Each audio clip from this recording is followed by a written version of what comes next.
הרבה פעמים אנחנו חושבות שאין לנו מבנה אנטומי מתאים לביצוע עגיל בטבור. הנה לכם שתי דוגמאות מהיום למבנים אנטומיים חריגים שכן אפשר לבצע בהם.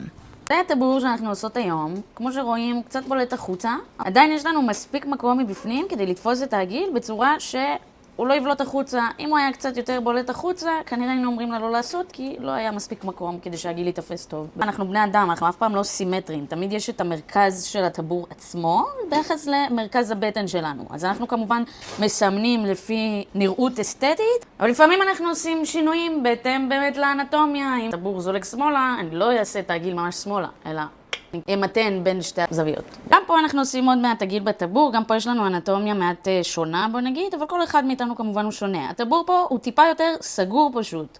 פנימי, הוא לא בולט החוצה, פשוט טיפה מקובץ. סרט עגיל עם סוגר שהלמטה יהיה כמה שיותר קטן, לא קטן מדי, כדי שזה לא ייבלע לתוך החור כמובן. הבטן שלנו אלסטית, כן מספיק גדול שלא ידחף פנימה, אבל די קטן כדי שלא יבלוט החוצה, בגלל שאין מקום פה בעצם.